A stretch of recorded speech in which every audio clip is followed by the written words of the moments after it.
What is a healthy relationship? Do you know? How will you define what that looks like for you? If you're wondering how to define a relationship, here are a few things for you to keep in mind. First and foremost, what is your personal identity? How do you identify? How do you see yourself in relationship to God, in relationship to you, and in relationship to others? Because there is a thing called the law of attraction. And it's been said that to attract the right type of person or the right type of people, you got to become the right type of person. So it's important for you to have an image in your mind, a healthy picture of not only who you are today, but who are you becoming. Many put it in the framework of the be, do, have. What type of person do you see yourself becoming? What's the higher and best version of yourself? And as you think about that higher and best version of yourself, what type of things are you doing? What kind of activities are you engaged in? And because of that, what type of things do you have? This be, do, have framework it's really powerful when you take it seriously and you apply it to your life when it comes to your personal growth and development. Now, once you're clear on your personal identity and how you want to show up for your life, show up for relationships, and in the world, I've been thinking about a definition of relationships lately in more depth.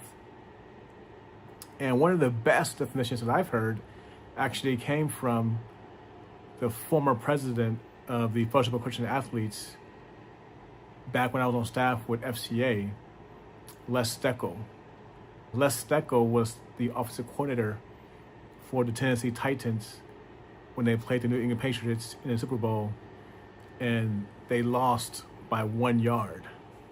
I believe Steve McNair was the quarterback, and he threw a pass to, I think, Andre Dyson, and he fell 1 yard short from getting in the end zone. And that's how the Bill Belichick and the Patriots won that particular Super Bowl. Les Steckel wrote a book called 1 Yard Short. And when he was on staff at FCA, one thing that he really talked about to the staff was this idea of time plus trust equals relationship. And that has stuck with me over the years. It just resonates with me. It makes a lot of sense because if you're going to have a relationship, you're going to be spending time together. But you really don't want to spend time with somebody you don't trust. Now, when it comes to trust, you're either establishing trust, maintaining trust, or repairing trust. Especially when you're in a long-term relationship, you want to learn how to repair trust when it's been damaged or broken. And in severe cases, many people have what's called attachment injuries. But if we were to expand that definition out a little bit more, recently I was talking to my life coach. Relationships require communication, right? So there's time, there's trust, and communication. And I want to expand it even more and say that not only is there time, trust, and communication, but there's attention and energy. So if you're unhappy with a relationship in your life and you're trying to figure out, is it even worth repairing? Or do you walk away completely? Or you feel stuck? A really good framework for you is to take an inventory and ask yourself, are you comfortable spending time with said person? If so, great. If not, what is it about this person that makes you feel uncomfortable spending time with them? Has the trust been damaged? Have you ever really established trust? Recently, there was a guy who came into my life who's a fundraiser. He and I had no background, no history, and I was referred to him because fundraisers are always looking for donors.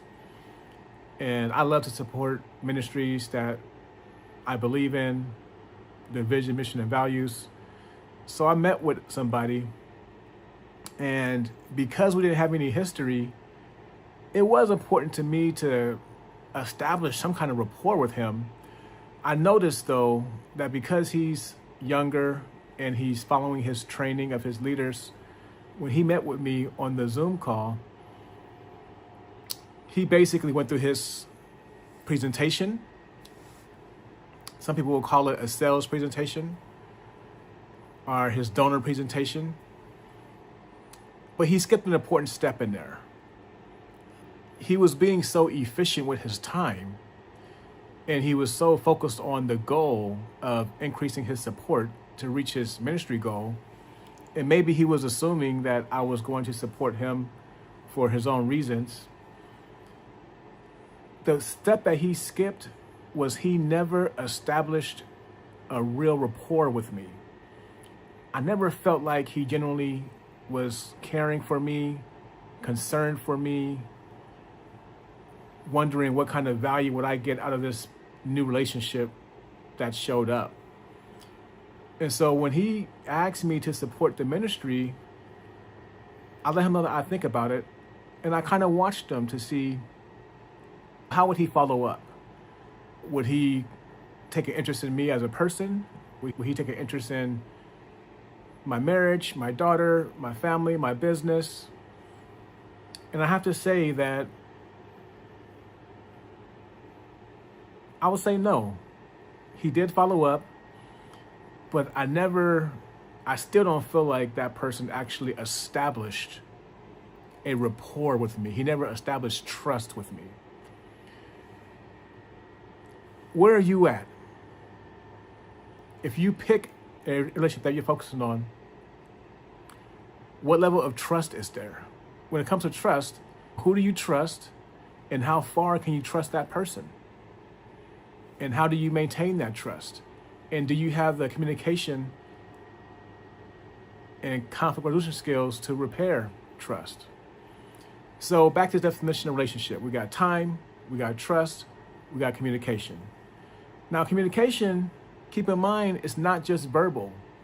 We're communicating with our posture, our tone, our mood, our eye contact, our body movements.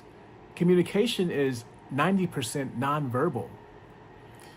And when you're communicating, you want to be congruent in how you communicate. If I say to you, I don't have an anger problem, I'm doing just fine.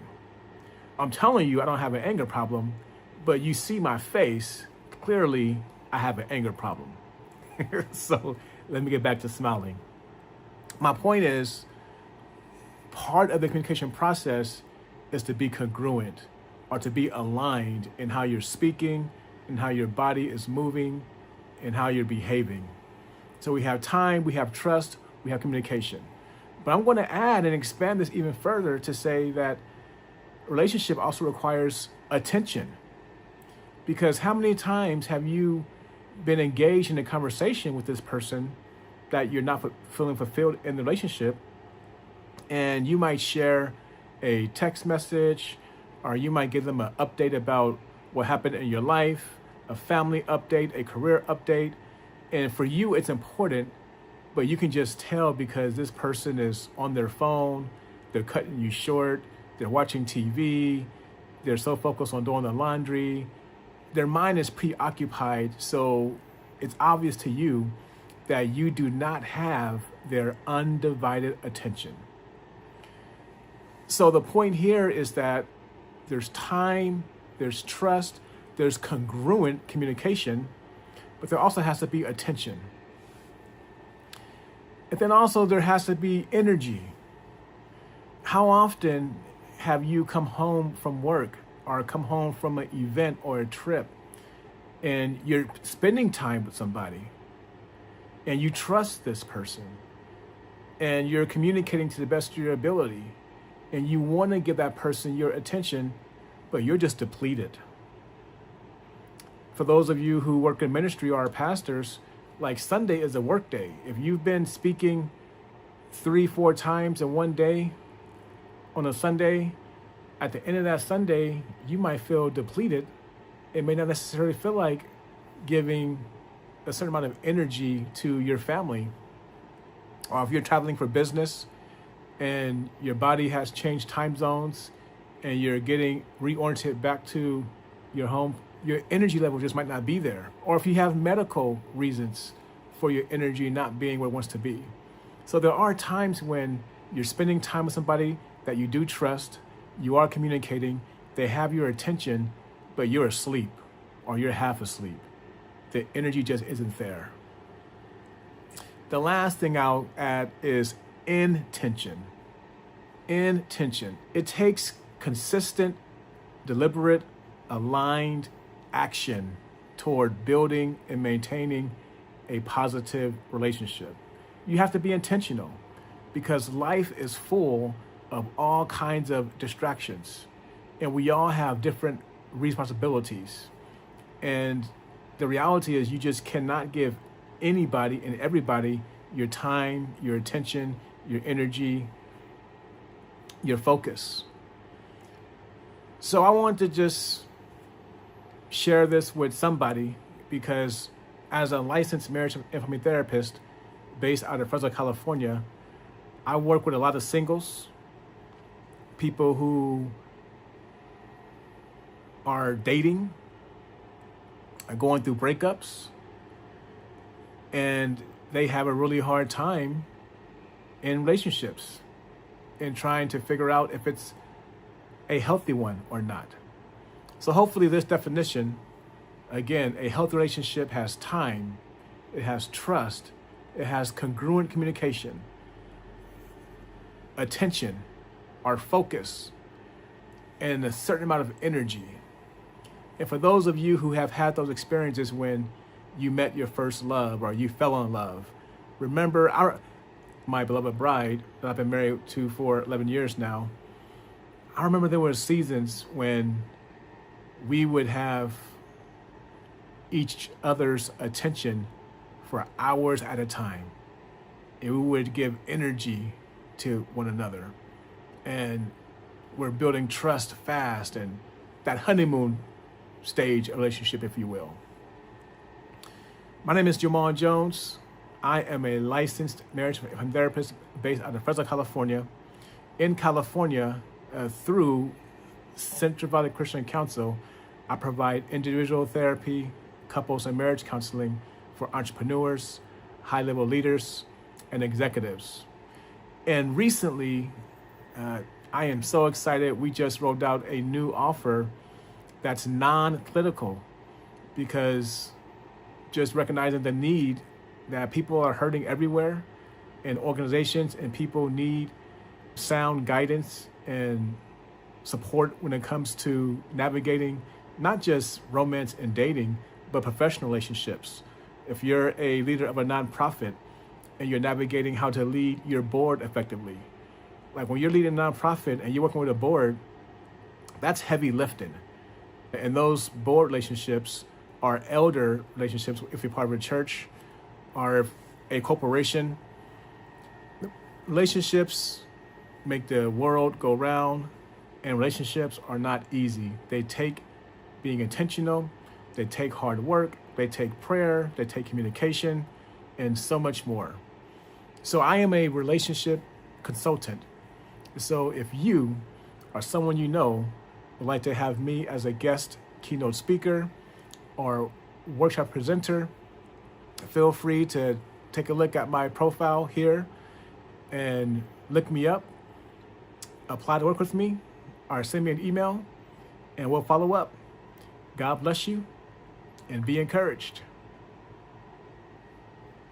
I'm going home to give my time, trust, attention, and energy to my beloved bride and daughter with intention.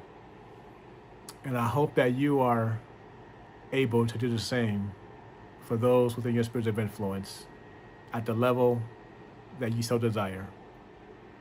Once again, God bless you and be encouraged.